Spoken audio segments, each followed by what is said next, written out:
안녕하세요. 인생 한 편입니다. 오늘은 조금 특별한 이야기를 들려드리려고 합니다. 한 재벌 회장이 아들 몰래 병원에 갔습니다. 아들의 약혼녀를 몰래 보기 위해서였습니다. 그는 왜 갔을까요? 그리고 그날 병원에서 무엇을 봤을까요? 함께 들어보시겠습니까? 한 남자가 낡은 점퍼 차림으로 병원 건물 앞에 서 있었습니다. 손목에는 늘 차고 다니던 롤렉스 시계가 없었습니다. 운전기사도 비서도 그를 알아보는 사람도 없었습니다. 대한민국 10대 재벌 중 한 명. 그가 이렇게 초라한 차림으로 병원 앞에 서 있는 이유는 단 하나. 아들의 여자친구, 즉 예비 며느리를 몰래 보기 위해서였습니다. 그냥 한 번만 보고 오자. 그는 그렇게 중얼거리며 유리문을 밀고 들어갔습니다. 3개월 전, 아버지 결혼하려고 합니다. 아들의 말에 그는 고개를 들었습니다. 그래. 누구 딸인가? 어느 집안 아가씨야? 잠시 침묵이 흘렀습니다. 간호사입니다. 뭐, 그는 커피잔을 내려놓았습니다. 간호사? 병원 간호사 말이냐? 네. 대학 병원에서 일하고 있습니다. 집안은? 평범한 집안입니다. 평범하다는 말. 그에게 그 말은 재벌가와는 거리가 멀다는 뜻이었습니다. 아버지, 저는 이미 마음을 정했습니다. 민준아, 그는 아들의 이름을 불렀습니다. 네가 무슨 생각을 하는지는 안다. 하지만 결혼은 사랑만으로 되는 게 아니야. 같은 환경, 같은 수준에서 자란 사람들끼리 만나야 서로를 이해할 수 있어. 설명하지 않아도 통하는 거야. 저는 그 사람이 좋습니다. 너 지금 제정신이냐? 그날 대화는 그렇게 끝이 났습니다. 그 후로 아들은 자주 전화를 했습니다. 매번 똑같은 말로 시작했습니다. 아버지, 돈은 충분하잖아요. 굳이 저렇게 힘든 일을 계속할 필요가 있을까요? 그녀의 이야기였습니다. 야근에 교대 근무해. 고생만 하잖아요. 그는 그 말에 조용히 고개를 끄덕이곤 했습니다. 그래. 그러니까 그만두라고 해. 하지만 아들의 말투에는 짜증보다 걱정이 더 많이 묻어 있었습니다. 그래도 자기가 좋아하는 일이래요. 환자들이 고맙다고 할 때가 제일 보람 있대요. 못 말린다니까요. 전화 끝에는 항상 그런 말이 따라왔습니다. 그는 그럴 때마다 느꼈습니다. 아들이 그 아이를 얼마나 깊이 아끼고 있는지. 그래서 더 궁금해졌습니다. 지금껏 아들이 이런 적 단 한 번도 없었기 때문입니다. 도대체 어떤 여자길래? 병원 로비. 고민 끝 그는 병원에 왔습니다. 그는 접수대 근처에 서서 사람들을 바라봤습니다. 간호사들이 쉴 새 없이 오가고 있었습니다. 잠깐만요. 금방 가겠습니다. 네, 지금 갑니다. 짧고 급한 말들이 공기를 채우고 있었습니다. 그리고 그는 그녀를 발견했습니다. 아들의 약혼녀. 사진보다 조금 더 말랐습니다. 얼굴도 조금 더 피곤해 보였습니다.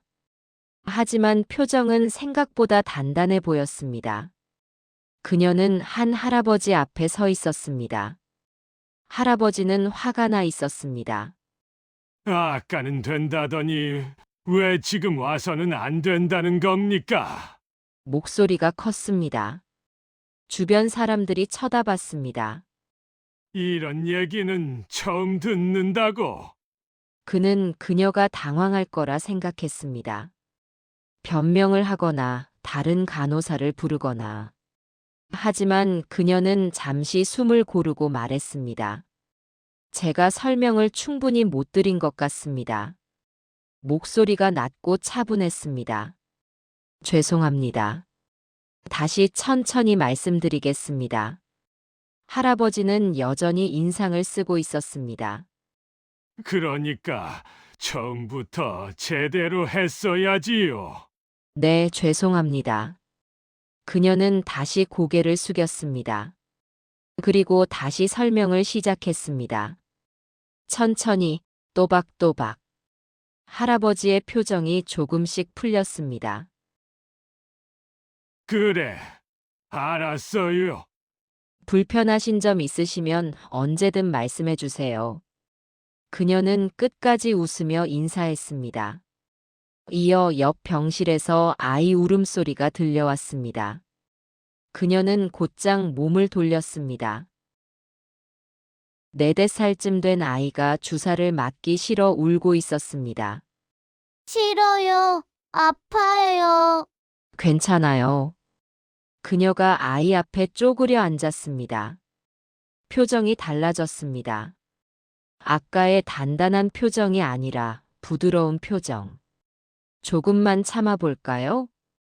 금방 끝날 거예요. 그녀는 아이의 손을 잡았습니다. 눈을 맞췄습니다. 호해줄게요. 하나, 둘, 셋. 주사가 들어갔습니다. 다 끝났어요. 우리 도윤이 진짜 용감했어요. 아이가 울음을 그쳤습니다. 그리고 작게 웃었습니다. 멋진 스티커 하나 붙여줄까요? 아이는 고개를 끄덕였습니다. 그는 그 모습을 말없이 보고 있었습니다. 한 중년 여성이 복도에서 서성이고 있었습니다. 저기, 간호사님. 그녀가 돌아봤습니다. 네, 무엇을 도와드릴까요? 남편이 검사를 받았는데요. 결과가 언제 나오나요? 여성의 목소리가 떨리고 있었습니다. 잠시만 기다려주세요. 제가 확인해 드릴게요. 그녀는 컴퓨터를 확인했습니다. 오늘 오후 2시쯤 나올 예정입니다. 그럼, 괜찮은 건가요? 선생님께서 직접 설명해 주실 거예요. 너무 걱정하지 마세요. 그녀는 여성의 손을 살짝 잡았습니다. 옆에 의자에 앉아서 기다리세요. 제가 결과 나오면 바로 알려드릴게요. 감사합니다. 여성이 고개를 숙였습니다. 그는 멀리서 그 모습을 보고 있었습니다. 아들의 말이 떠올랐습니다. 아버지 고생만 하는데 왜 안 그만두는지 모르겠어요. 그는 속으로 되물었습니다. 정말 그저 고생이기만 한 일일까? 12시 30분. 점심시간이 되자 병원 로비가 잠시 느슨해졌습니다. 간호사들이 하나둘 나왔습니다. 그녀도 나왔습니다. 혼자였습니다. 그는 자리에서 일어나 뒤를 따라갔습니다. 병원 1층 편의점.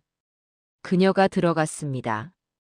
라면 코너 앞에서 잠시 멈췄습니다. 컵라면 하나를 집었습니다. 그리고 손목시계를 봤습니다. 아, 라면은 못 먹겠네. 혼잣말이었습니다. 라면을 도로 내려놓고 삼각김밥 하나를 집었습니다. 계산대로 갔습니다. 1,800원입니다. 계산을 마치고 그녀는 편의점 밖으로 나왔습니다. 포장도 뜯지 않은 채 급히 걸었습니다. 그는 몇 발자국 뒤에서 그 모습을 지켜봤습니다. 병원 뒷문 계단. 그녀가 계단에 앉았습니다. 그제야 삼각김밥 포장을 뜯었습니다. 한 입, 두 입. 시계를 다시 봤습니다. 늦겠다. 세 입. 그녀는 제대로 씹지도 못하고 급하게 먹고서는 다시 병원 안으로 들어갔습니다. 그는 그 자리에 그대로 서 있었습니다. 한참을 삼각김밥 하나로 점심을 때우는 모습. 포장도 제대로 못 듣고 급하게 먹는 모습. 숨 고를 틈도 없이 다시 일터로 향하는 모습. 그 모습이 마음에 남았습니다. 그는 병원 안으로 다시 들어갔습니다. 복도에서 그녀와 마주쳤습니다. 저기, 실례지만 그녀가 돌아봤습니다. 네, 접수를 하려고 하는데 어디로 가야 하나요? 제가 이 병원에 처음 와서 아, 저쪽입니다. 그녀가 접수대 방향을 가리켰습니다. 제가 데려다 드릴게요. 아, 괜찮습니다. 금방이에요. 따라오세요. 그녀는 앞서 걸었습니다. 그는 그 뒤를 따랐습니다. 여기서 접수하시면 됩니다. 감사합니다. 잠시 침묵이 흘렀습니다. 그가 조심스럽게 말을 꺼냈습니다. 저희 아들이 결혼하고 싶은 사람이 생겼다고 하더군요. 그 친구가 이 병원에서 일한다고 들었습니다. 그녀는 조금 놀란 표정을 지었습니다. 아, 정말요? 그래서 그런지 간호사 선생님들이 눈에 들어오네요. 그녀가 웃었습니다. 저도 곧 결혼할 생각이에요. 그 말에 그의 시선이 그녀에게 머물렀습니다. 그러시군요. 잠시 멈칫했다가 그가 물었습니다. 결혼하고도 이 일을 계속하실 생각이십니까? 그 질문은 조심스러웠습니다. 그녀는 잠깐의 망설임도 없이 대답했습니다. 네, 힘들지 않으세요? 힘들죠. 그녀가 고개를 들었습니다. 하지만 이 일은 제가 선택한 일이에요. 그리고 어떤 일을 한다 해서 안 힘든 게 있겠어요. 그리고 저는 이 일이 잘 맞아요. 그것만으로도 감사하죠. 아까 주사 맞기 싫어서 우는 아이가 있었어요. 주사 맞고 나니 웃더라고요.